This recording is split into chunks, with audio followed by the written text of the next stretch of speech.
Welcome back. Thank you, everyone, for tuning in on this fine evening. It is a Thursday night. Welcome to Magus in the Media, where we unveil myth, magic, and meaning in the stories that you love. And tonight, we're going to be doing a little bit of something a little bit different tonight. We'll start with some anime and media news, some stuff that caught my eye over the past few days, and then dive deep into Lord of Mysteries and what it says about how we think, or maybe how we've stopped thinking in today's world, and why that even came to mind. It seems that these things just kind of pop into the mind of consciousness, my mind of consciousness, because of the algorithm that feeds my brain and all of our brains here and together. So I want to invite people who are listening out there. Hello to all of you this fine evening. Hello, bloodthirsty bones. Thank you for tuning in tonight. I want to invite everyone to comment what they've been watching, what they've been reading lately, as we kind of go through certain things that kind of popped up to me over the past few days. Hello, Kaiva Rose. Hi, and thank you both for listening tonight. And as we go, please feel free to comment on all kinds of things. Tell your friends. We do this once a week. I'm going to be continuing to add on to our live streams, kind of like my own TV segment, radio show, where we all can kind of come in, tune in, and talk about the different occult, esoteric, mythological, philosophical underpinnings of the media of today, because there's so much going on. And it seems like we're kind of missing the point in this day and age about why we do things. The postmodern world, the world of meaninglessness and hollow shells and husks, the world of the Kliploff is all around us. And what we have to do is we have to go into the world, and you don't have to, but it seems like it would be very helpful, and find the invisibles out there, the others who are seeking and striving for meaning in a fallen world. And so let's kind of go forth and on into a few things that really caught my eye this past week. And there's some really deep things that are going on in the world, but we're not going to touch on those things quite yet today. Let's go to the first thing that kind of caught my eye. Is that here we are. Let's look into it here. So on X, our daily meaning show, here we have from Culture Fake, we have James Gunn's Superman is now officially a box office disaster, making the studio lose millions and millions of dollars. Even before taking the other expenses into account, Superman's net falls below the $350 million Warner Brothers spent on the production of the film itself. Interesting. The James Gunn, the savior of all things that are DC.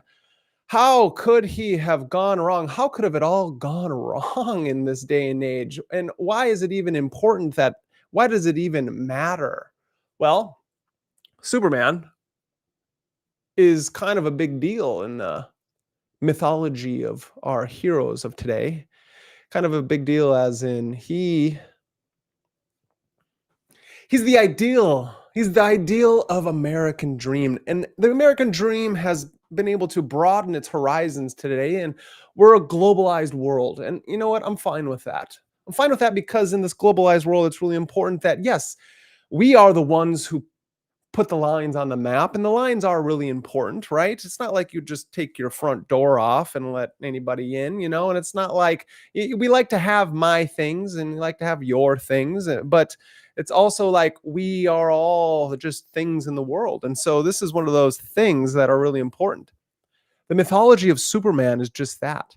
There are no borders to Superman. He is the ascended state of human consciousness. He is all that is good in the world. When he wears that S on his chest, it means something to people. And what's going on is that James Gunn, again, the savior of Warner Brothers, is coming out to be just that. Not a savior at all.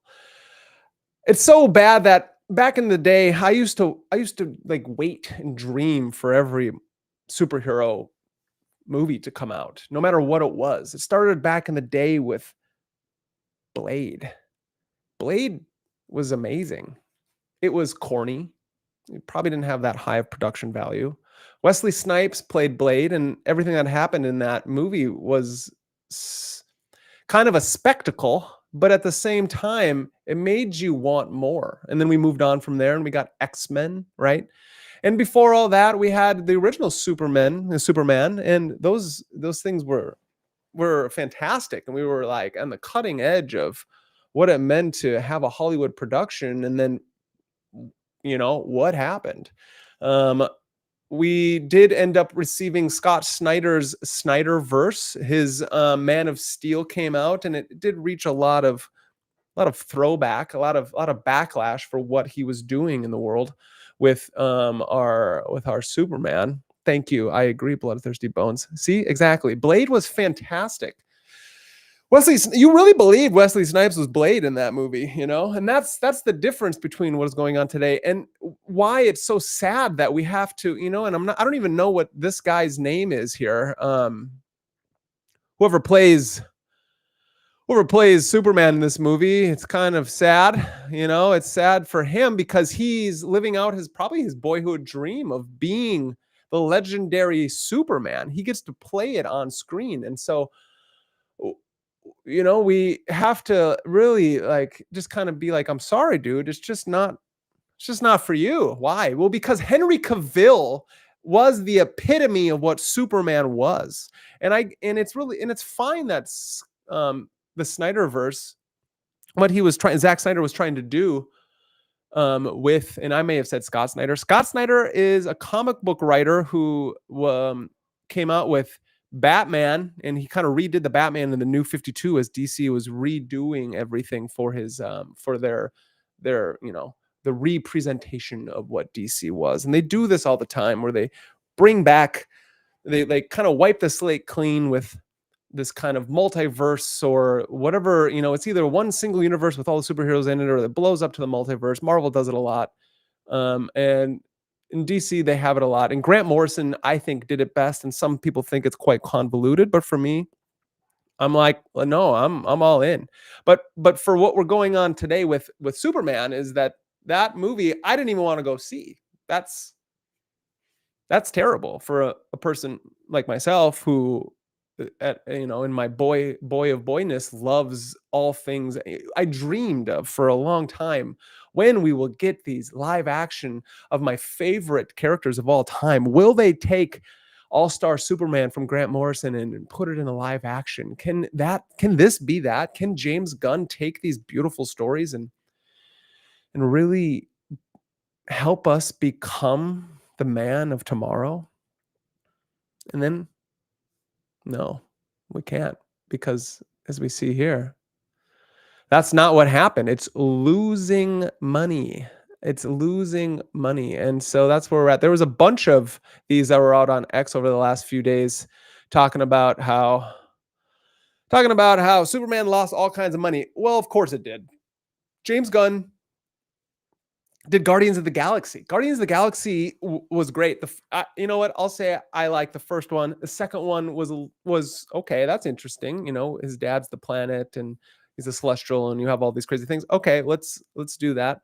And then the third one is when there's just a little too much. And it goes back to everything I'm saying about let's leave out the funny schizo kind of scenery. Superman is not that. So let's figure out what we can do with the Man of Steel. And my problem with all this is that there's just so much content, amazing content out there.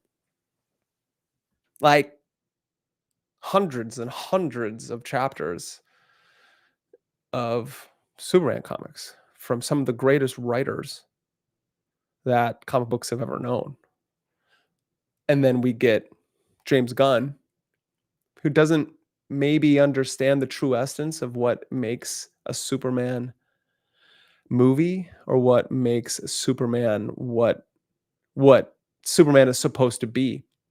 And when I'm talking about what is Superman supposed to be, he again is the ideal. He's the epitome of human, where his moral compass is so strong that he is willing to sacrifice his very life at all costs. And there is no direct line. There's no boundaries for him. He's supposed to do and be all these things. And then what we get in the movie, and I've only seen clips of it, but these clips really like slap it against my face, that there's some campiness to it. And then all of a sudden it's reflected back into the human, onto the box office, is that people didn't like it. He had one job and they spent millions upon millions of dollars doing this. And then with as much CGI as today, they have anything and everything they want to do to produce an amazing movie, and yet it falls flat every time. And what I'm going to be getting to in this live stream today is how the West is crumbling. And I'm not saying the East is not, but when it comes to writing stories and presenting stories, and stories are our consciousness expressing itself. And so, in a very Platonic sense, what the Republic does is reflected into the human soul and vice versa. And so if the West is sick and dying, it seems, the apocalypse, right? There's an unveiling going on. If you didn't know, apocalypse actually means unveiling. But if there's some kind of daily apocalypse going on where there's the great reset happening, and you will own nothing and you will be happy. Well, right now, if you could just give me good stories, I may be able to fall asleep long enough that I can't see all the deceit and deception on a daily basis. I've been a skeptic when it comes to politics, as well as the social schemas, for a very long time. Happened in my younger 20s. And what happened was my eyes were awakened to the newness of all things. Oh yeah, exactly. Here, I'm going to put this up here. Thank you, Bloodthirsty Bones. Right. They says everyone seems to be jumping on the multiverse trope lately. Well, they have no choice because they have nothing else to do. They don't really know what is going on. And the thing is it's not new, I will state. So I've been an avid comic book reader for a very long time, that what's going on is that comic books, especially Marvel and DC, use the multiverse trope like it's just a daily occurrence. Because I think, and I'm guessing this is more than just what I think that it's because all those writers back in the day, see, this has been going on for a very long time, from the fucking Silver Age day of comic books, where all these writers were born in the 60s and 70s, right? So, Stan Lee and all the characters and all the like, they took a lot of psychedelics. They did a lot. There was a booming of artistry at that time frame. And so they were trying to understand all the coming physics that was going on with the Copenhagen interpretations, and all of these different crazy new sciences, and that they were then putting it into the stories. It was coming out of their unconscious mind, and they were writing about it. And because it was new, it was fine. And then all of a sudden, the newness of this kind of ideal became a trope, like you just said. And then all of a sudden, they're not tapping into the unconscious. They're tapping into propaganda because they don't know what to do with these things. And so that, Marvel's done it many times. DC has done it as well with the New 52 and before then. For me, Grant Morrison did it one of the best ways with his Final Crisis. If you ever get a chance out there, all you psychonauts, magicians, and those who have surpassed themselves from the mundane into the extrasensory, the next step, whatever it is that expands your consciousness so you can take in new information. I think Robert Anton Wilson, the term he used was neophilia, and there's neophobia. And I hope these are the correct terms I'm using. But the idea is that something happens when you turn on your upper circuitry from your normal robotness, that you can then take in new information and then sort through it, and then be able to kind of Bruce Lee, where you're all taking what is useful, discarding what is useless, and then making something essentially your own. And that's really important because we don't want to be afraid of information. We don't want to be afraid of new theories and the whatever is coming onto us that it could possibly make the robot or the monkey, the robot, ness of us, or in Chinese kung fu, they call it the monkey mind, the thing, the rabbitness, the thing that just chitters and chatters, is afraid of life itself. So what we really want is we want to be able to take on new things. And so the multiverse is that back in the day, the new thing. Let's make it so there's all kinds of Fantastic Four. There's all kinds of different X-Men variations. There's all kinds of different people like this, and the same with Superman. There in Final Crisis, we get. What's great about Grant Morrison is he creates a whole multiverse and gives you a map so you can understand the 52 different universes out there, or whatnot and so forth. Let's see what else you got here saying here. Superman was supposed to be an idol of absolute selfless sacrifice. Exactly. Thank you. That's beautiful. As well as a heart to move the masses. And you're completely right. And it's that sacrifice, that hero's journey that he takes, where he has the ability to go past himself and really expose the agenda of the masses. And then what I'm really getting on is this thing about how, because of the constant dopamine addiction that we're getting, the TikTok scrolling, right? We want I'm not immune to these things, we want information at all times. And if it's not bigger, badder, boomier, right? There's what? I just found out there's like, how many? 13 Fast and the Furiouses. We're getting we're going to get a new Ocean's 14, and then they're going to put out a prequel to Ocean's 11, as well as there's so many Mission Impossibles. But thank God Tom Cruise is such a badass, even though he may or may not be a good person. He's a Scientologist. And one day we'll get into the occult significances of where Scientology came from, and L. Ron Hubbard in connection with Jack Parsons and the Golden, and Aleister Crowley and the adept ship that has been through the ages, and these things. But what's really crazy is that since we continually want more, bigger, boom, these things, what we need then is in our superheroes. Why is because it's an addiction. Interesting enough, what happens is, and scientifically fact check these things, is as I'm interacting with reality itself, with the environment, every little thing that happens creates peptides released from the hypothalamus, I believe is what it is. And what happens is then every cell in my body is craving those dramas and those emotions.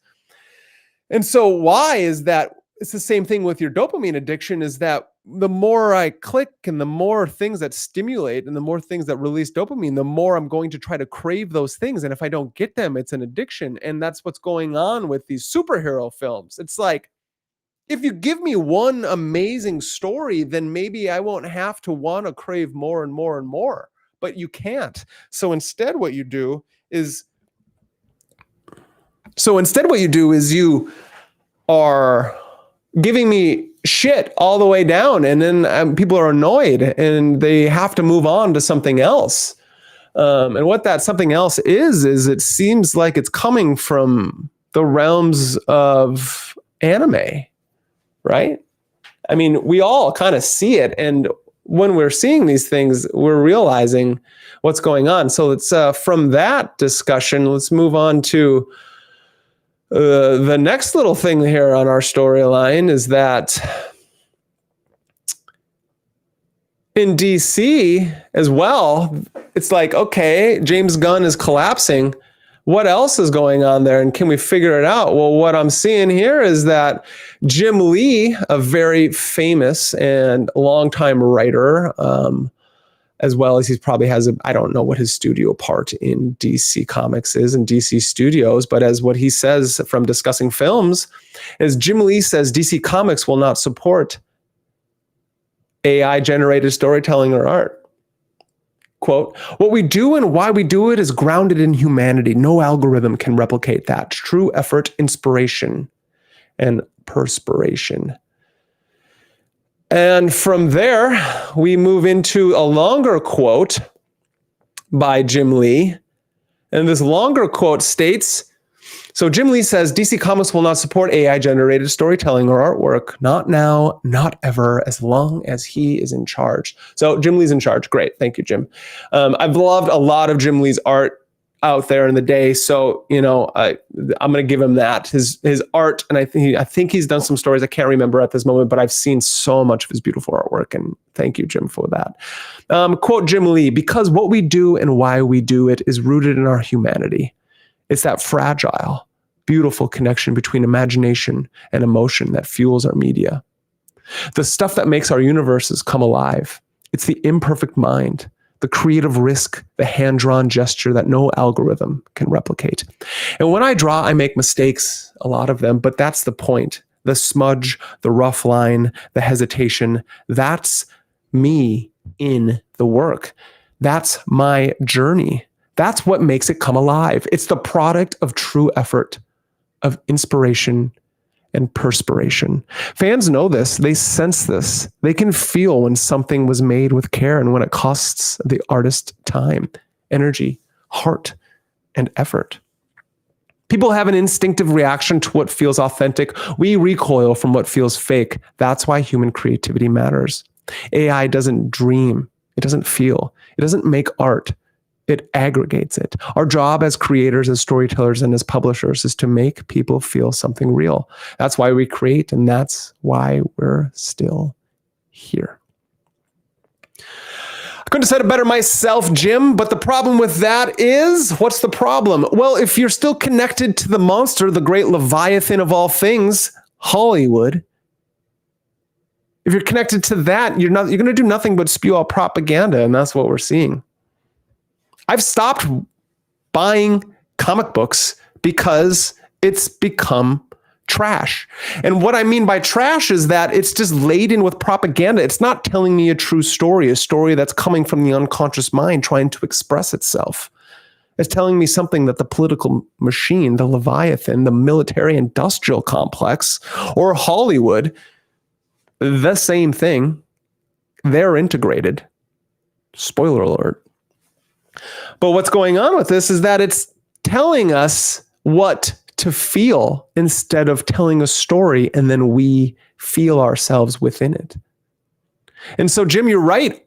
We want to feel the perspiration and the joy, and we want to see in your little miss-ups and all these different things. So what we need to do is we need to get back into telling an authentic story.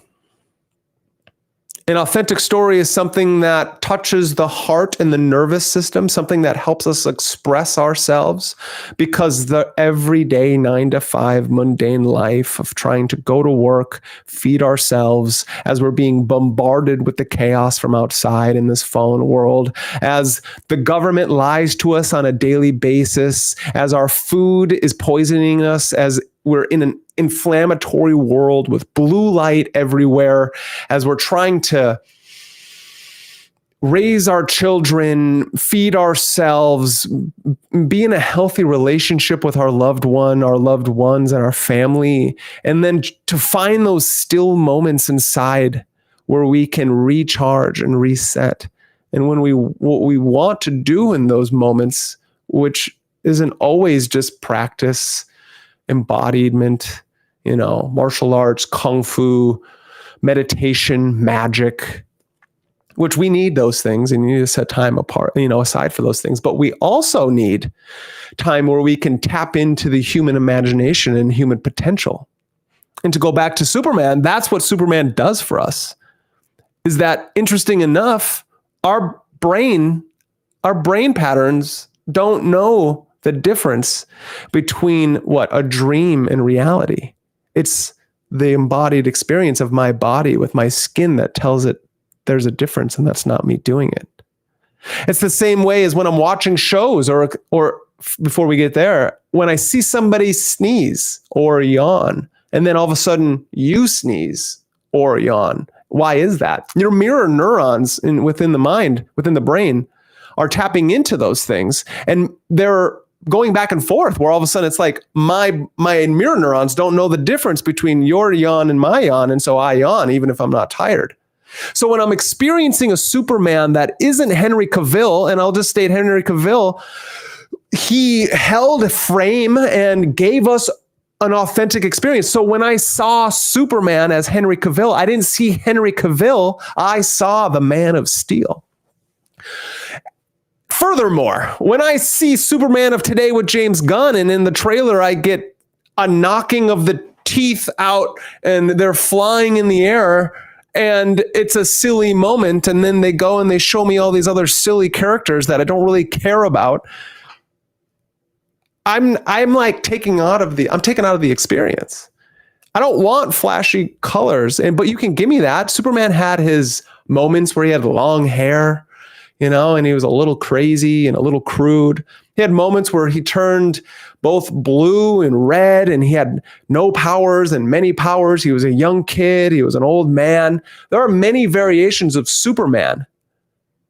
Infinite Crisis gave us many from the comic books, right? Again, another one of the Marvel breakdowns where we got thousands upon thousands of issues of Superman, and we needed to figure out we've gone too fast, so let's slow down, let's reset. That's fine.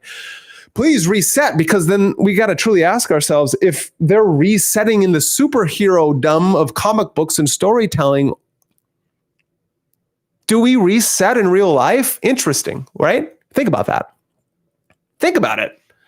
Why wouldn't we do that? Why wouldn't consciousness do that to us as well? What are the many resets that we've had as a planet, as humanity, where all of a sudden things change? And in things changing, you forget.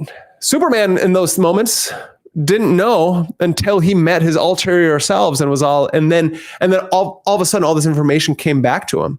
It's the same with the New 52. When the New 52 came out in DC Comics, that was back in 2000, and not just before 2012, 2010. I don't know. The dates don't matter. But what matters is that all of a sudden there was Batman and there was Superman, and they had to re-meet each other and they had to go about their life. Yet they, in their memories of just fighting crime and doing all these things, that's the fickleness of the human experience, is that we don't memory.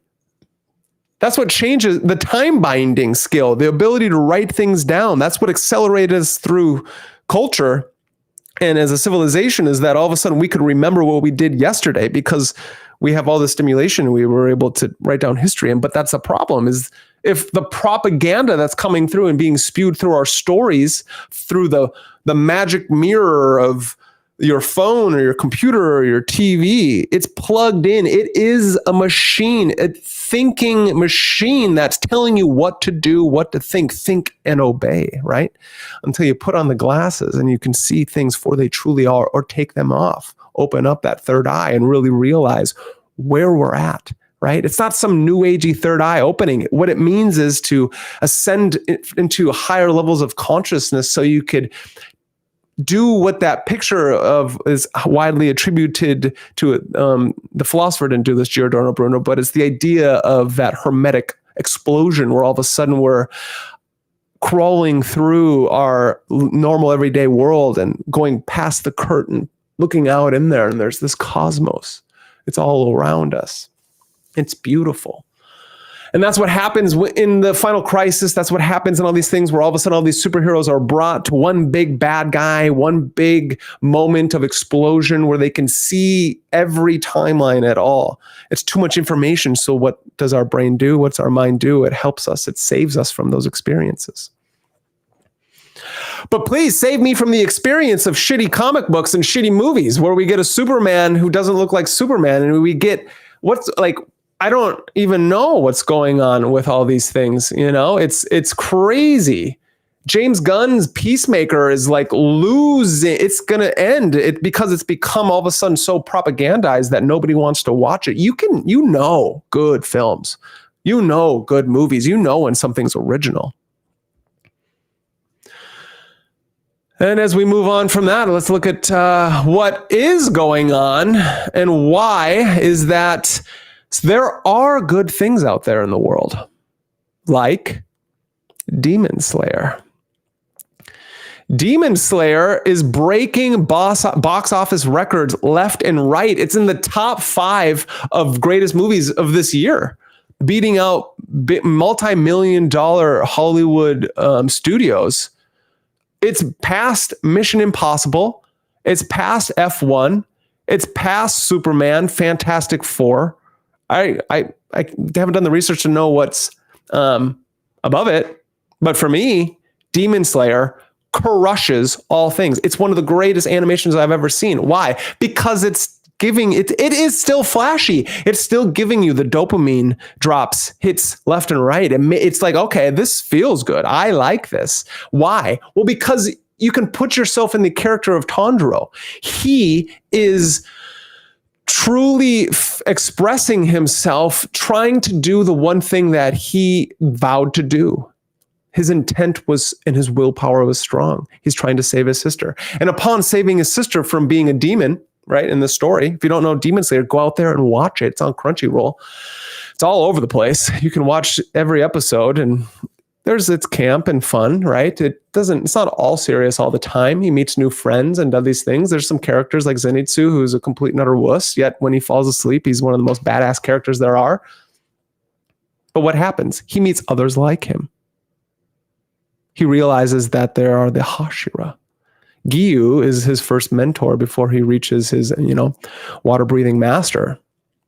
He says he sees somebody strong and fast, somebody who has care and a moral structure, somebody who has meaning in his life, and he moves forward because he's trying to, as you find out, he's trying to avenge his best friend who died. And Giyu doesn't believe that he deserves the title of water Hashira.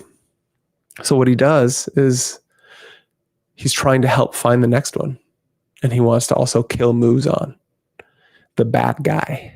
And so in doing this, we get Tanjiro, this character right here. Tanjiro wants to save his sister and then finds the Hashira. So he trains diligently in martial arts and in the mind. He basically trains, in Bushido, where he's honing his sword practice, honing his awareness, his intent, his imagination, and then becoming stronger and stronger as he does. And every time every step where he has the ability to hone his breathing, right? That's what's really huge in Demon Slayer, is that the more he hones his breathing skill, his sword skills sharpen. He still has to use the sword, but he moves further and further into becoming a pillar to his society. That's what Hashira means, pillar. And as he becomes a pillar to his society in Demon Slayer, you become just that, a Demon Slayer. But there are many different low-rank Demon Slayers, and you have the high-rank Demon Slayers, and they are the Hashira. And for the Hashira, you have each Hashira is the master of a certain breathing technique, and that gets handed down and down. And what are they trying to do? Defeat the big bad guy, Muzan. It's really simple. It's a simple plot. And it being a simple plot, it becomes an amazing story because look at those eyes. That's the beauty of an anime. Look at his eyes. It quivers. You can feel emotion. You can feel its beauty. And so what ends up happening is that that's what they do. They don't all agree. All the Hashira don't agree on the methods and the means, but they, in the end, as we're getting in Infinity Castle, they're finally facing the upper moons, the final bosses, the last few dragons before they get to the big bad Leviathan, the great Muzan. And so let's just go through this article real quick. Demon Slayer is about to break a record no movie has in 25 years. For the first time in a quarter century, an international film is about to topple one of Hollywood's most enduring records. And it's not a live action epic, but an anime phenomenon. Demon Slayer Infinity Castle is closing in on Crouching Tiger, Hidden Dragons, monumental 128.5 million US box office record set back in 2000. The milestone represents not just a financial triumph, but a cultural one, proving that anime has become a permanent part of America's cinematic landscape. That's amazing.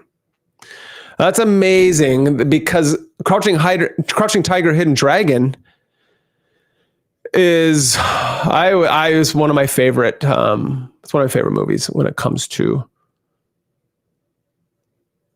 when it comes to kung fu movies. I've seen a lot. Seen a lot of kung fu movies, and that one is beautiful because what it's doing is it's telling a true story. He's trying to pass on a lineage, right? And so when we hit it with the Demon Slayer, it's one of those things that, yes, anime is here and it's here to stay. And so don't just get on the bandwagon. There's so much anime, and there's so much terrible anime. And so it's good to ask your friend. Go to your nearest friend nerd, go to him and ask him, what do you like to watch for anime? If he says One Piece, move on. No, I'm joking. There's just so much One Piece, and it's fine that I'm not here to make enemies, and it's fine if you like One Piece. It's just not for me. There's just too much of it. One day I may watch it. Probably not. That's fine. Again, I watched all of Naruto. That's a lot. And I made fun of Naruto fans before then. My best friend, I made fun of him for a very long time about Naruto because I was like, I was a comic book fan and didn't hit anime yet. And then I started it. I couldn't get past his voice, Naruto's voice in the American dub. I couldn't get past it. It was really hard. But as soon as I got through the first few episodes and some emotional scenes took place, I was hit. I was done. Anime nerd, add it to the stack of things. So ask him. There's an amazing anime out there. Fullmetal Alchemist Brotherhood. Highly recommend it. If you're going to watch something, watch Fullmetal Alchemist Brotherhood. It will tell you a true story. One about myth, magic, and meaning in the fallen age, because it's very much happening of what's going on in today, where there's the great demiurge father-like character with all his military industrial complex subordinates wanting to move and sacrifice countries with bloodshed, create a giant transmutation circle so they could ascend past that which is God. They don't want to just create philosopher's stones the hard way, where we are looking to hard work through time, and with that hard work through time, study and practice, where you sacrifice your own inner darkness and leaden mundane self to coagulate, solve it, right? To lift it up, get rid of the dross, alchemize it, and then have a true moment of exhilaration and enlightenment where you are better, and not only better, you are better for your common person, where you're helping and you have a moral compass, where you're taking the middle path, where you will do wrong things, but you will do right things. And as long as you're doing more right things than wrong things and trying to burn karma instead of gain it, you can create a philosopher's stone. And that is you, which is beautiful. Instead, we have people trying like Palantir and Peter Thiel and all his lackeys, Larry Ellison, calling you out. CEO of Oracle, his son now, who's like taken over Paramount, right? Or owns Paramount. I don't know. Look it up. And now it's not just Mockingbird Media where the CIA is intermingling with all mainstream media sources. No one is left out. There's no sides. It's all one party, right? It's all one Leviathan taking over things. And this is going to make a lot of sense when we get to Lord of Mysteries, because that Leviathan is taking over Malkuth, the kingdom, the world. And it's trying to get its hinges, not just in the world. It's trying to go to Kether. It's trying to go to God and take over the supernals, the triad, the Trinity above all things. It wants to become that which is, and it can't, because it is just a hollow shell. It hasn't realized the ego, right? That's what we're talking about. It's a psychological ego. And so what can we do with this? Well, with Demon Slayer, what we can do is we can understand that once we enter the halls or the labyrinth of the Infinity Castle and we take out all the upper moons, or we, right, in the Solomonic magical tome of the magician as he stands on trying to balance out all four elements, what we're trying to do, right? We're not trying to invoke anything to use them for low magic where I'm going to go try to gain money or status or, love or any of these things. Do that yourself. That's going to take hard work, and you're going to have to banish and invoke often to do so. Pray and inflame thyself in prayer, right? You know, that's what Rengoku taught Tanjiro, right? The heart. That tap into that inner self that can move boulders, tons that weigh tons and tons. That's what happens in the Hashira arc. Tanjiro finally remembers what Rengoku told him. Finally remembered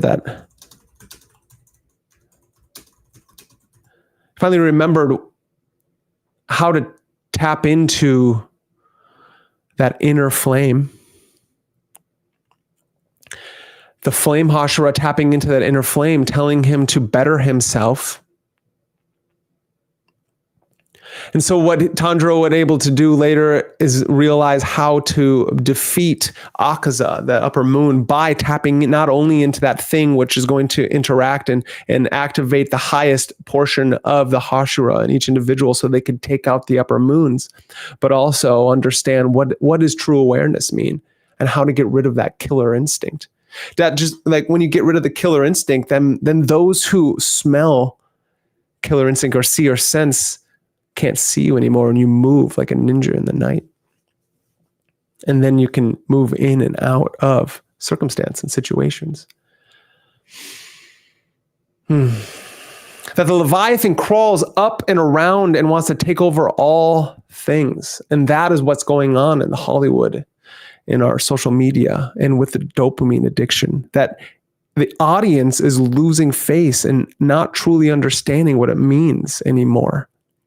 Because there's so much crap out there. Superman, Fantastic Four, terrible Netflix movies, Amazon, Hulu. You have so much to watch and there's so much to read, but there's so much crap. New York Times bestsellers that are picked by the elite as Palantir is interacting and moving through all of our technology, picking up data and then refeeding back to you like an infinite loop. We wonder why the multiverse is trending. Because the multiverse is everywhere at all times. There's so many models of reality going on right now that we can't pick one from the other. And that's why you must inflame yourself in prayer, understand the inner heart, and sit in silence. Because once we find that, we can truly raise ourselves up.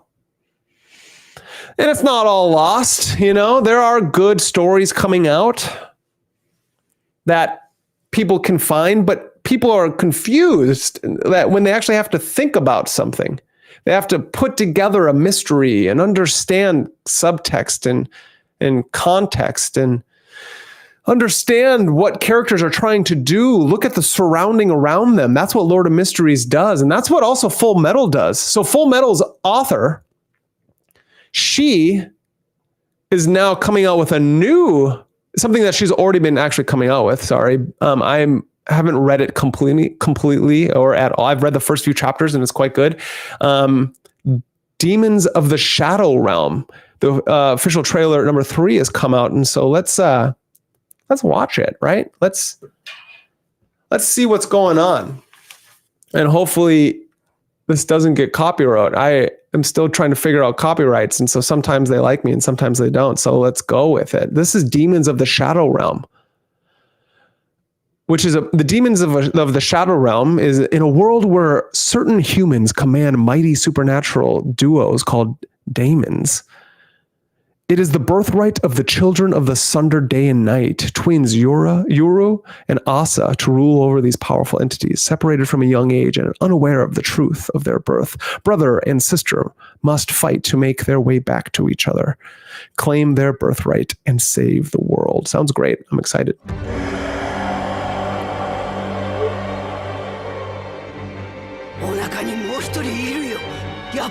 And I hope everyone can hear it. Twins, I knew it. The children who sunder day and night have been born. These children will command the daemons. Beautiful. That looks like Al. It looks like Al.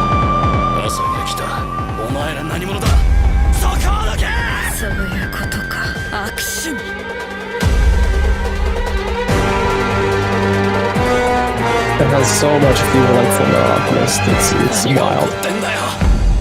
defy fate. The twins who sunder their powers through the ages and keep us away. Demons of the Shadow Realm.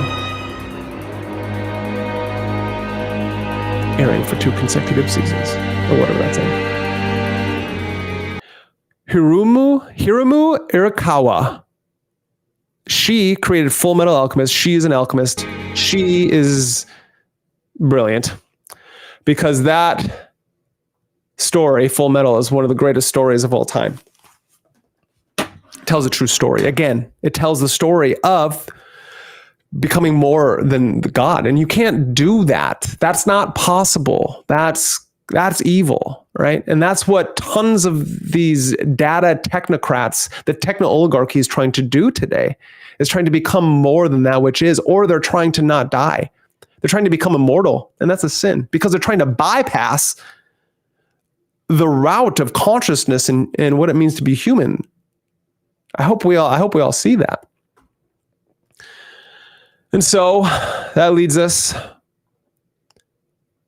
into what we're here for and why we have gathered on this fine evening. And it's interesting. What has Lord of Mysteries brought to us? When I first saw it come out on its advertising and the different trailers, it looked gorgeous. And yet still part of me thought maybe it's too good to be true. But it wasn't. You ever notice how every week it seems, if you're part of Reddit or X, there's a new anime, movie, or comic that's fighting for your attention? Kind of what we've just been talking about. Even in everything else, like Chainsaw Man movie is coming out. I'm going to watch it. Chainsaw Man I thought was going to be terrible. It ended up being good. So there are good stories. Jujutsu Kaisen is coming out.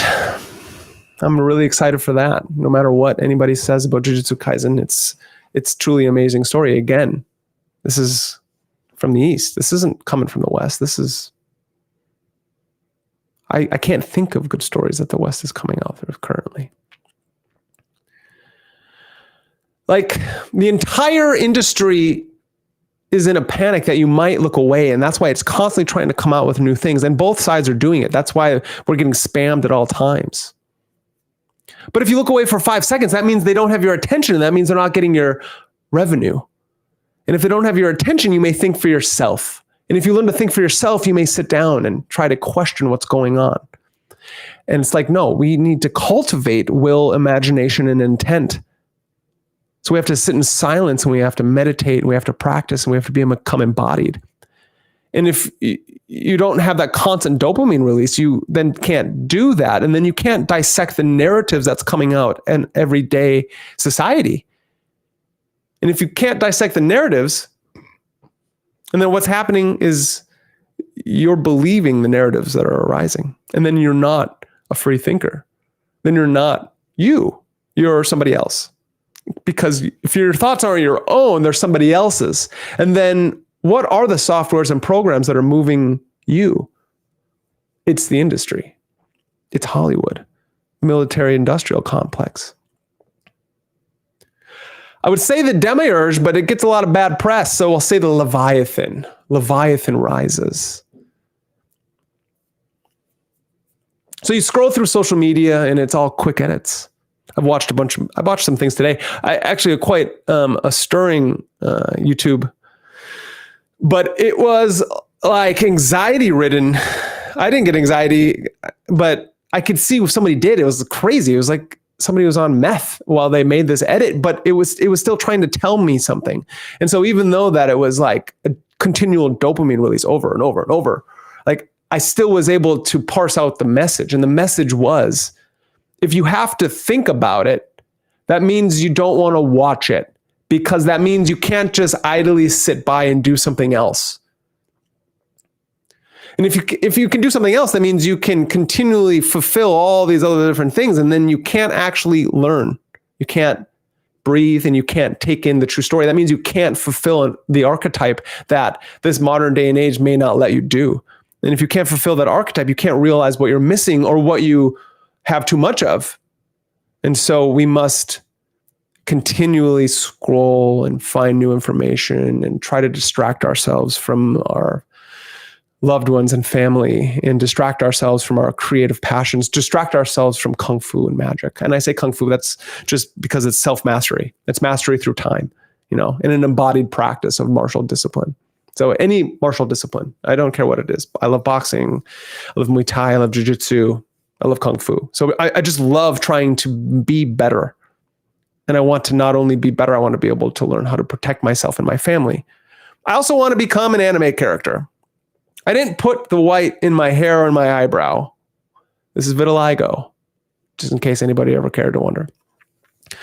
But through certain things, certain stuff happens. And so mold yourself and life will admit those rays to you, and you may get cool looking hair or cool looking attributes and features based on things that were actually not okay, because vitiligo is an autoimmune disease. And so, you just got to take with what the universe gives you and try to heal you of those things.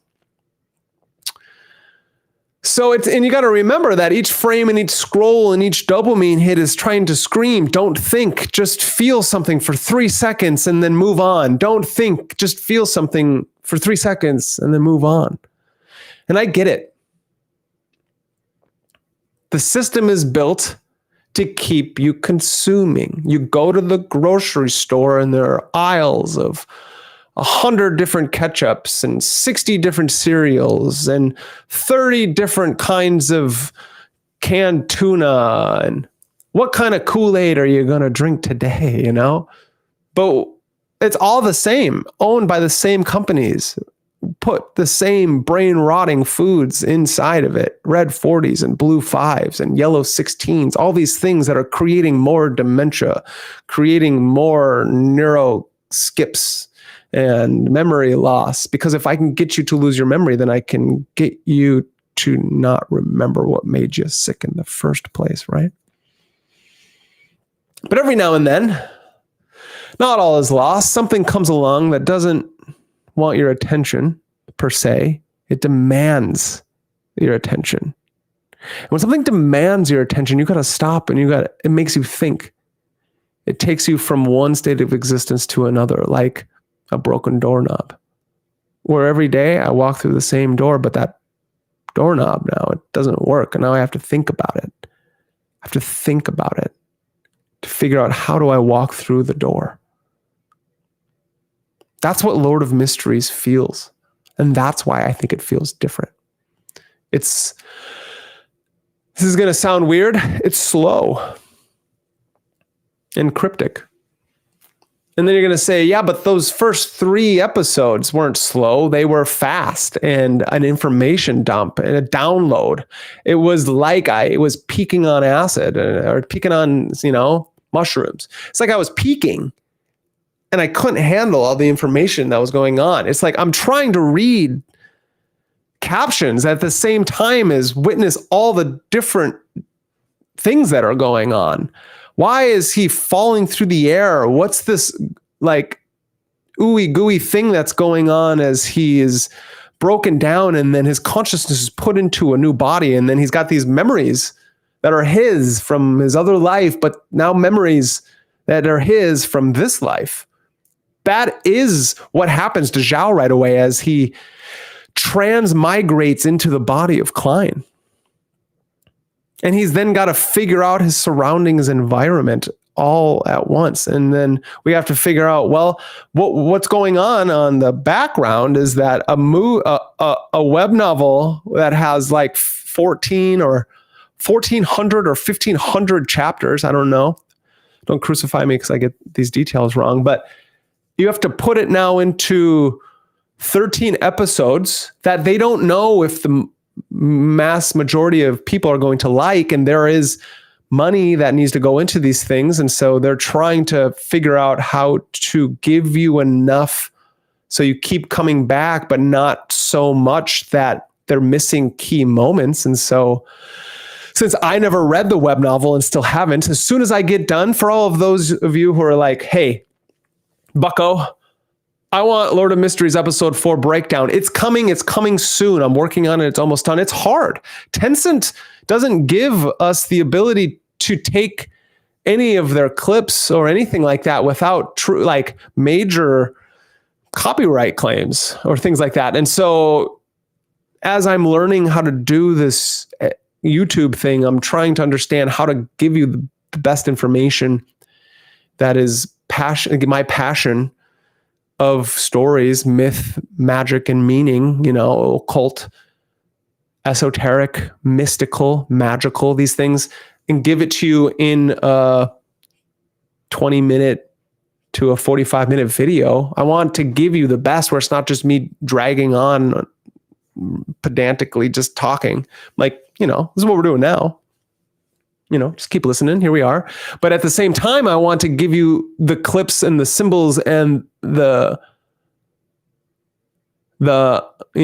images so you can understand what I'm talking about and what we're meaning. And so episode 4 is coming out soon. I've been working on it. And as soon as episode 4 is done, I'll be working on episode 5, and we're going through all 13 episodes. I'll give you one great ending to those 13 episodes. And then I will start digging into the web novel, and I'll give you more of that as well. So we are, the Lord of Mysteries and us are just beginning.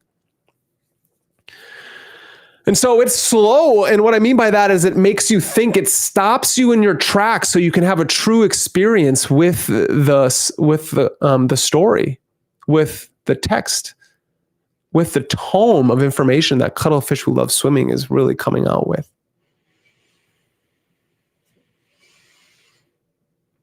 What's going on is that it's making you work for meaning. And that's exactly why a lot of people bounce off of it. They just leave. They're all like, this is too much. I can't handle it. There are a lot of people say that's just too much of an information dump. I don't know what's going on. What's happening? And a lot of it is so obscure, if you don't know about, you can understand what it means to become a beyonder. A beyonder is somebody, right, who has powers and is superhuman, who can tap into these things through using magical potions and these certain methods to be able to digest the magical potions. And then you get powers as you move through certain pathways. These certain pathways you get to choose based upon the initial potion you take, and most likely the initial potion you take has something spurning you to do so. It has this internal dialogue between you and it on why you chose the pathway of the seer or the mystery prior or the spectator or the sailor or the fool. Any of these pathways, right, that you take, there's a reason for it. But if you're not just given the reason right away, you're like, oh, I'm out. I need to know. I mean, which is crazy to hear, because what's the One Piece? Do any of you know? What is the One Piece? Thousands and thousands of episodes, but no One Piece. And I'm not just dogging on One Piece, but what I'm saying is like there are certain stories out there that you're not just given whatever it is right away. You have to earn it. And some writers make you earn it for thousands and thousands of episodes.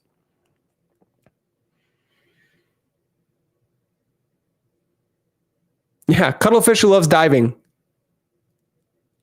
He loves diving. Yes, he does. Thank you. Thank you. A bow before the cats. I agree. He loves diving. I know. It's great. I actually listened to, or not listened. I didn't watch it. I read on Reddit supposedly an interview that he did. The man's a genius, and I can see it. And I'm more excited to get deeper into it when we all go through the web novel. I'll talk about it on lives. I'm so excited to start reading it because supposedly it's going to fill in a lot of detail. And I can only imagine that detail is truly going to give us more of the magical system and more of the interactions with the tarot club and all these different things, more subplots and more foreshadowing for the future that, please watch. If you are confused by the magical system, go and watch my Occult Secrets of Lord of Mysteries video, because it'll tell you why there's 22 paths and why you move from 9 to 0. That's directly taken from the Western esoteric traditions of magic, of the Kabbalah. These things are important. These things are important because if you don't understand that, we can't get the true fleshing out of why Lord of Mysteries is so brilliant and why it's not just an isekai, right?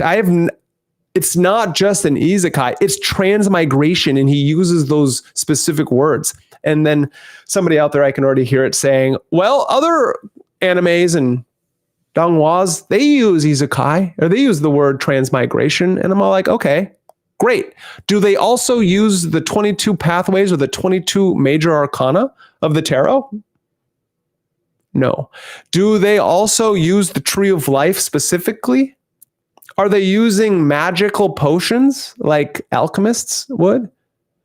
Are they using dowsing rods and pendants and are they using chthonic bad guys of the Eldritch Tales of H.P. Lovecraft, who also is deeply integrated into the evil side of the tree of the Qliphoth and the left-handed path of these magicians who are trying to gain more power as well? Beyonders aren't just good guys. Beyonders are all people who take the potions and want to gain power. And there are all kinds of secret orders, not just the Nighthawks, right? The Nighthawks are one order. Then you have the Aurora Order, and then something that's called the Secret Order, right? And then there's all these notebooks of other individuals who supposedly have transmigrated, like Roselle's diary, where we kind of realized right away in the second episode that he may be a transmigrator. Where did he come from? Obviously, it seems obvious that he, as Klein says, he's like, oh, he must have came from my world as well. Interesting. Look at these tarot cards. Huh. Interesting. These stories make you think about it. They make you pull out these ideas. They make you have to make a connection. My girlfriend and I, she's been watching it all along with me. She's a fellow adept on the pathway, right? We have a very similar set of things that we're watching. And, she may not be an avid anime watcher, nerd like I am. She's got her own nerdy things, but like we rewatched a few episodes, and that last 13th episode, I had to rewatch it again right after we got done because I was like, okay, how did this happen? Where did this come from? It's like reading a good Sherlock Holmes novel or a great old school novel of like, you're trying to put these things together, right? Or like if you read Dante's Inferno, the Iliad, if you read Goethe's Faust, when you go through things, you have to break it down with people so you can try to like understand it truly. Because again, as I've said, we've been trained to expect stories to spoon feed us. We want instant gratification. We want explosions and we want exposition dumps. We want Michael Bay to make Transformers bigger, badder, and more boomful. We want exposition dumps and characters who tell us exactly what to think and how to feel. But I don't want to feel that. And I don't want to think that. I want to feel what the characters feel. And I want to be able to wonder why things happening this way.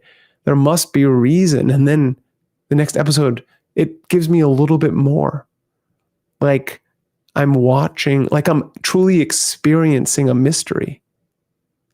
Like I'm putting the pieces together myself. I'm a detective.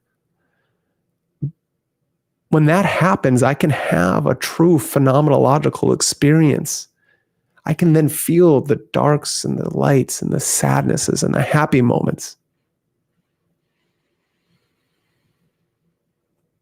Lord of Mysteries is not the fun-loving, happy, I don't need to pay attention, I just got off of work, I want to be drunk and just see stupid interactions and fun shonen battles. Everything has its moment.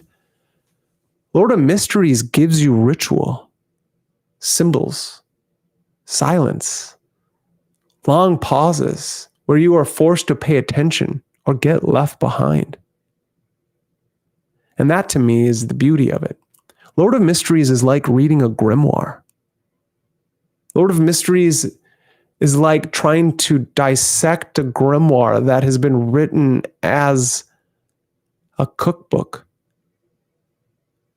It's like learning a new language or getting to know a lover or a loved one. You don't just touch it and hold it, but you ask it questions and receive answers, and ask more questions and receive more answers. Klein is trying to figure out what's going on in that world, and so are we. And so is Dunsmith. And so is old Neil. What is Vincent's shadow, and what is it doing every time it talks to us? Oh, interesting. I just watched the sub, and now I watched the dub, and I'm getting more because I can hear the words because it's translated into my own language, but I get to really see what's going on screen. And now that makes more sense to me. But when I watch the sub and I have to read and I hear it in Chinese, it makes me feel a certain thing. Just like when I listen to Sasuke and Naruto and it's in Japanese and he's so upset with Naruto and he doesn't know why, he just won't give up. You've lost.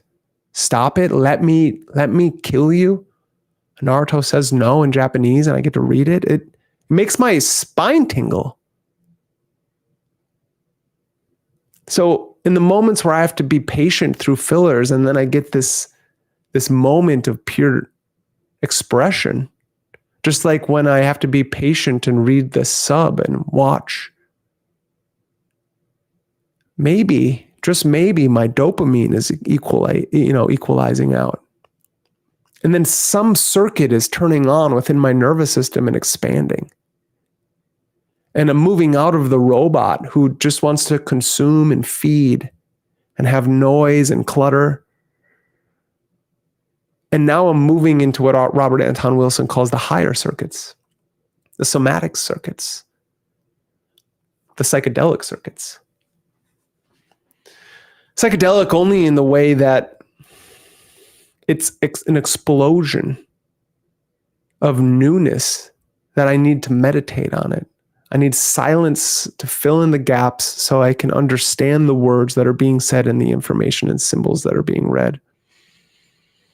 That I have to, like I said again, pay attention or get left behind.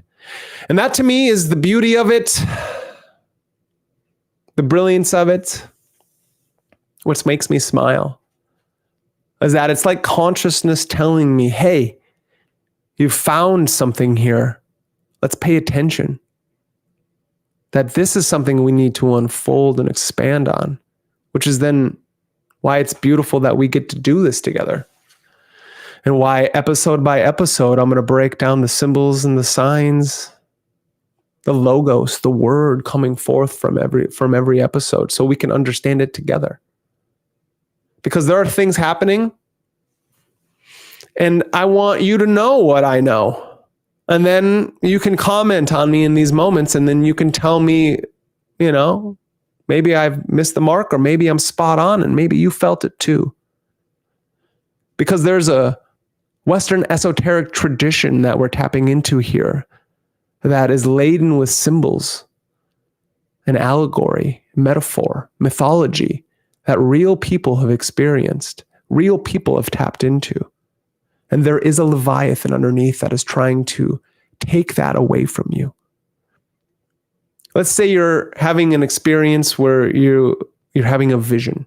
And in that vision, there's this little tempter who's trying to stop you from truly experiencing nirvana, enlightenment, samadhi. Right? Buddha went through it. Christ went through it. All major avatars, I'm guessing, went through it. Or you had Mara, or you had Satan tempting you. Look away. Don't pay attention to this because this could change you. And it must test you and your moral compass. Can you be in the highest ideal of yourself? That's what's happening in these moments. And some people may think you're reading into it too much. Maybe. It's a wager I'm willing to bet. I'm willing to bet that, as Pascal bet, his wager with God. Well, it seems that if God does exist, that if I then believe in him, that then there's no fault of my own, that if he doesn't exist and I believe in him, there's no repercussions to that. So then I might as well believe in him. And that isn't the true reason of why to believe in God, because, there's obviously many other reasons and many other great philosophers and theologians who have made up why God exists. It seems, whatever you want to call it. And it's the same thing that happens here. And it's maybe a strange analogy, but if there is real meaning in these stories, in these mythologies, in true archetypes expressing themselves on the page and on the screen, that when we find them, we need to look, listen, and expand upon those things. Because in the world, in the fallen world that we live in today, of constant distraction, millions of people to listen to, what voices are true, we must not follow those, but we must watch. So you realize that you're not alone. You're not alone in wanting meaning in the world. There's this true aesthetic and beauty everywhere, if you only have the ability to find it. And if we don't do this together, right? We're individuals on a path. We are solitary initiates, even if you're in a lodge or a school. Every grade you go through is only you weighing your heart against the feather, right? As Mott, as I walk through Osiris's temple, I'm not weighing it with everybody else's. It's just mine against that. But as I walk up to that moment, we can do it together.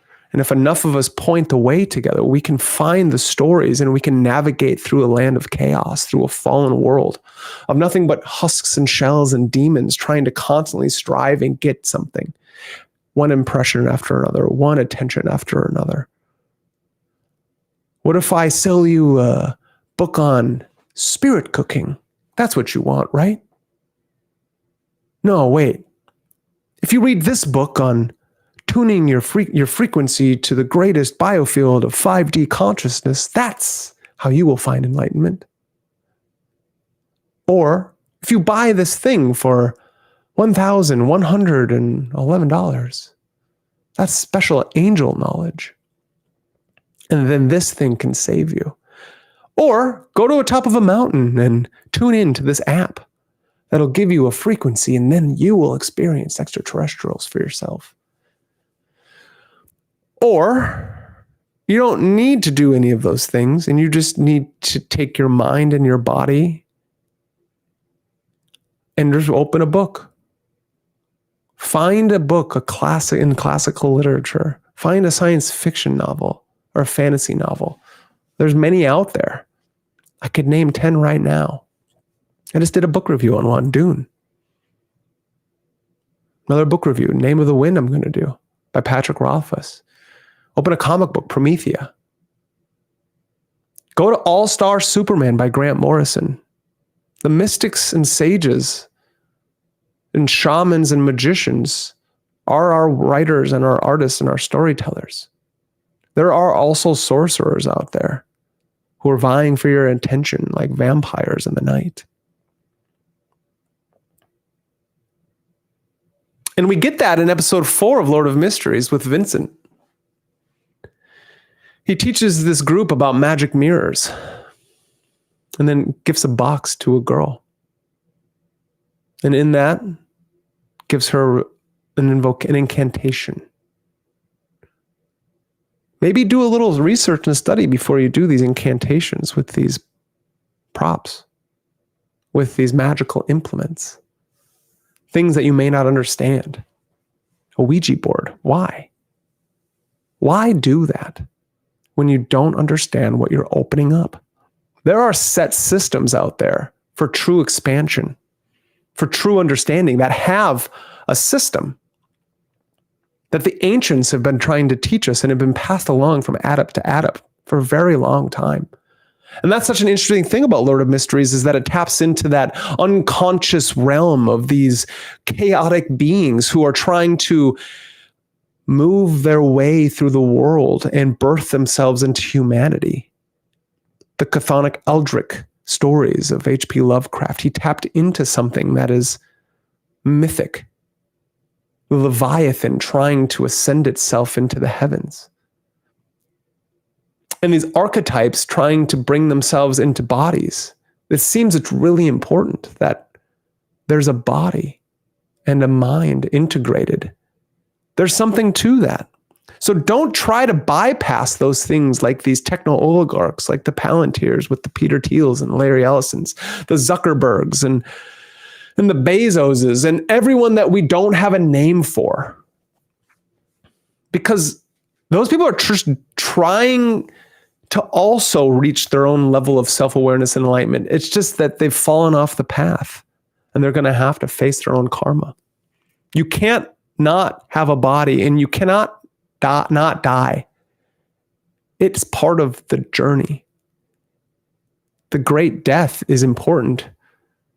And maybe through your life, you will be able to have a second awakening or to become thrice great like the great Hermes Trismegistus does, right? A Christ awakening or some enlightenment under the Bodhi tree like the Buddha.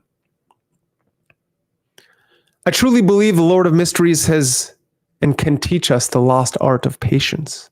Why most audiences aren't used to thinking anymore, and how stories like this are quietly reshaping what it means to be awake in a world addicted to noise. In a world where everything's designed to distract you, paying attention is an act of spiritual warfare. That you can participate from your own home. And I think that you should. In Lord of Mysteries, it's initiatic and it's structured and symbolic, that every step of the pathway of the seer, of the fool, seer to clown to magician to so forth and so on, all that he goes through, he's initiating himself into higher levels as he moves up the tree of life to Kether. This is training in disguise. I believe so. I really feel that. It's the same thing when I read Promethea by Alan Moore. You got to experience Sophie Bangs as she moved through the tree of life, as she trained herself and integrated herself with Promethea, this mythic character. And as you went through it, you experienced that with her. Interesting enough, J.H. Williams III, who did the art for that, some of the most beautiful art I've ever experienced and witnessed in my life, as he was drawing it, he took on the shaman's role and he experienced every sephirah and path that he, and as Sophie experienced it, he experienced it drawing it. He went through some crazy things. You can find that online. And so did Alan Moore. And he experienced these things as well. Grant Morrison. You can become the archetypes you're invoking, just like the acting method that Klein finally realizes he can do, that he gained from Roselle's diary. Only he could read it. Interesting stuff. That only he could read, something that old Neil, who's been studying magic for years, couldn't ever read. And then Klein just stumbles upon, like the fool stumbles upon, enlightenment. Interesting. Lord of Mysteries isn't escapism. It's esoteric training disguised as science fiction and fantasy. Now, why do people struggle with slow storytelling? Well, they haven't trained themselves to do it. You're overstimulated constantly. You have a fear of silence, and you're conditioning your dopamine to release at all times. And so you don't know how, and that's okay. You can train yourself. First, just shut off, after this stream, shut off your computer and find a still spot and sit and breathe. It's easy. You just don't breathe here in your upper diaphragm. This is rabbit breath. take your breathing to your lower diaphragm and just expand and contract. Breathe in for as long as you can, and breathe out for as long as you can, and try to rhythmically breathe. Do it for a small amount of time, and then go back to your normal life. And then do that. That's the acting method. How do magicians and mystics do it? Martial art masters, how do they do it? They practice diligently, they train their will, and they use their imagination. So you just continually doing it, and that's the method. There are books on it all over the place. If it feels like it's not right, or if it's new agey or something like that, find a different book. Find a different teacher. Try to find somebody who's not trying to sell you something, but is trying to help you evolve, that has compassion and patience for you. Because that same patience will rub off, and then you will have patience with yourself. And then you can have patience with your stories. And then you can really love the mystery that is being expressed in these stories, like in Lord of Mysteries. Now, the oracle demands silence before revelation. The algorithm demands noise. It just continual noise. And the second you go away from it, you crave it and you want it again, and it'll continue giving you more bad news daily. And so just log off.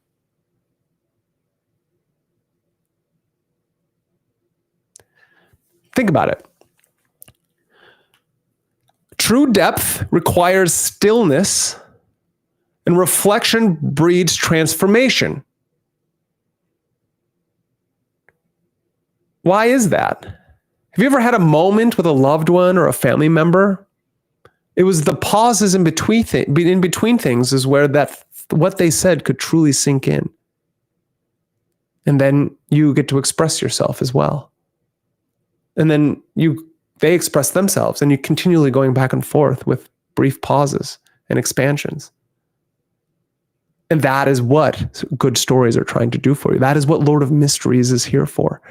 Once you get done watching an episode, you have to think about it. And you have to say, what did I just watch? I have to watch that again. And then you watch it again, and you're like, that was just as interesting as the first time I watched it.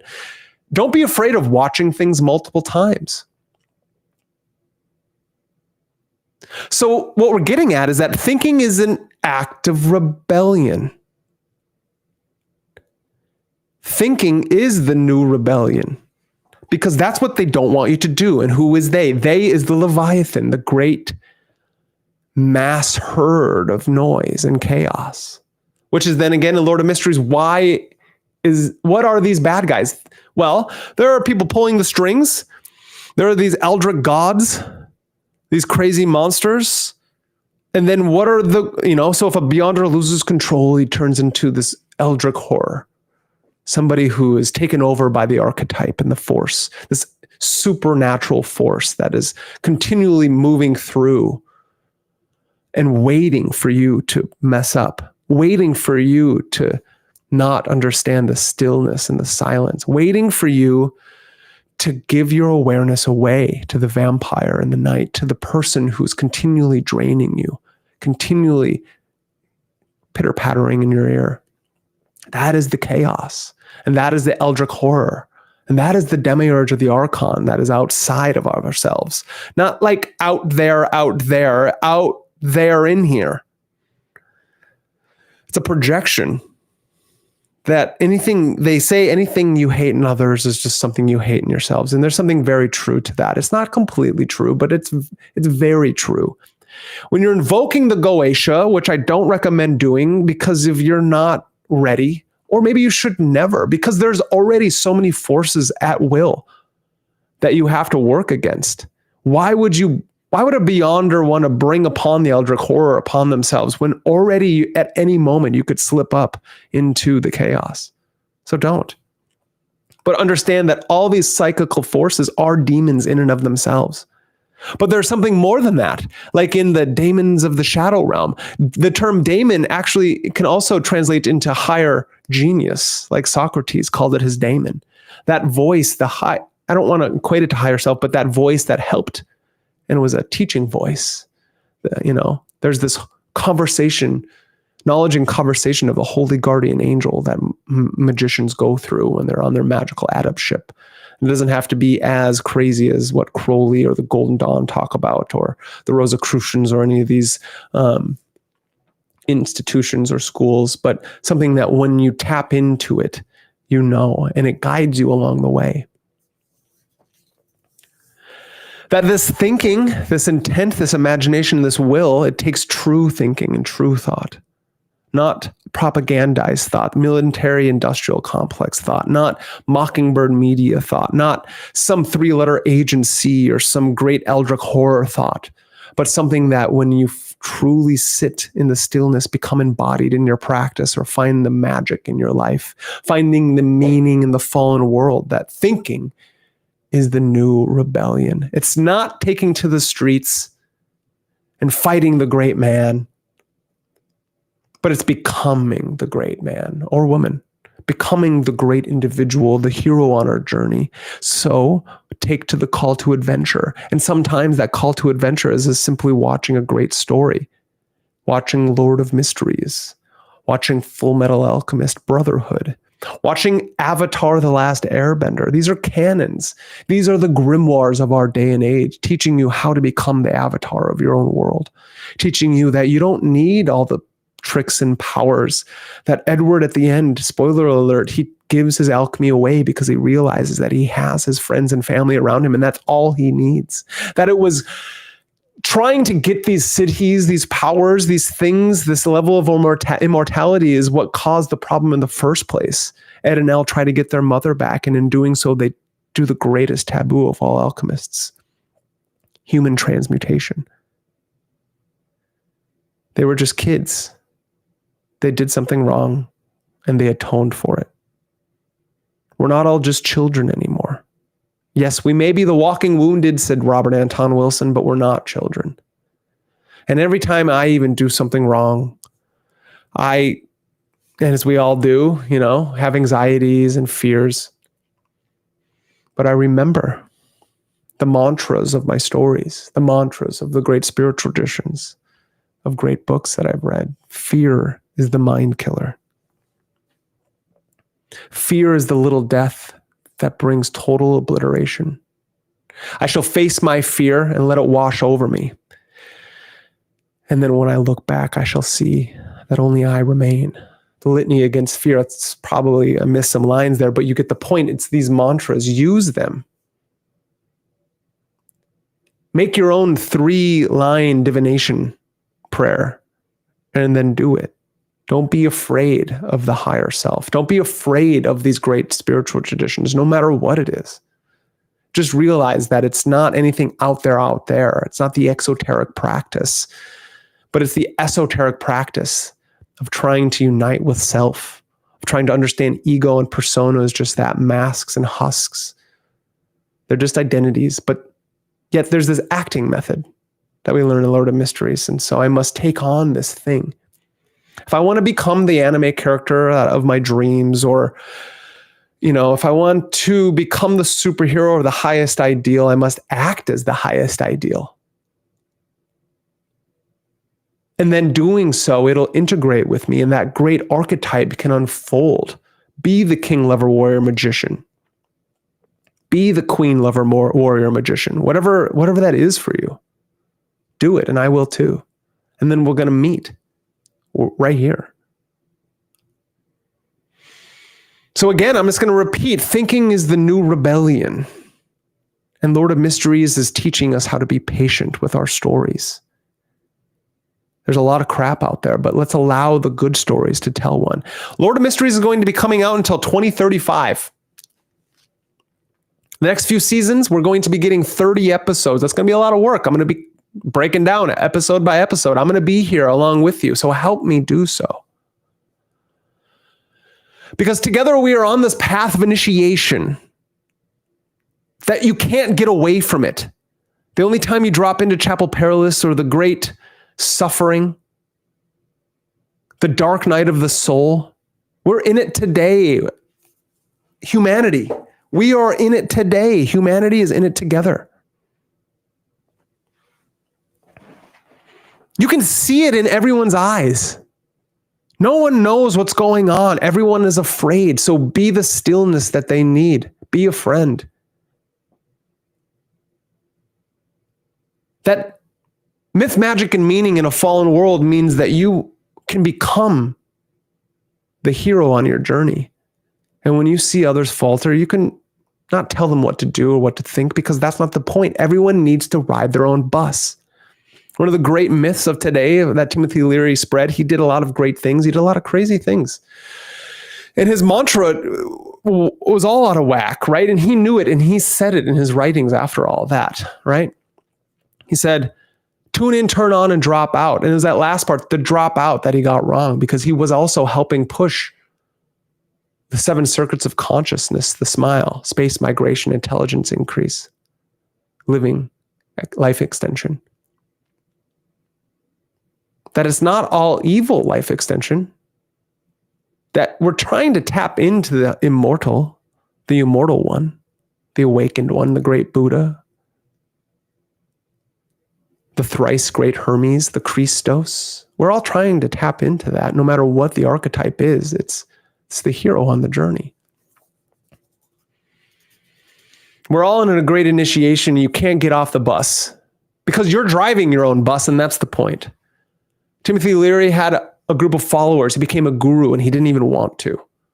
He didn't realize it, how important words are. So what are we going to do? We're going to get on our own bus and create our own acting method, to get on our own pathway. Choose your pathway. We don't all have to be the same one. So let's all do it together. As we go through Lord of Mysteries and great stories, I just did a book review on Dune. Watch it. Tell me what you think. We've talked about solo leveling. Harry Potter. We're going to continue with these stories. I'm going to go through all the ones I love and all the ones that I am trying to understand. I'm going to continue with Kagura Bachi. We're going to start breaking down the new Jujutsu Kaisen Modelo. I'll give you some Avatar. We've done Wheel of Time.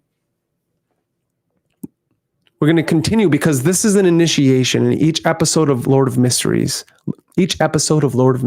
feels like a ritual of awareness, because thinking is the new rebellion.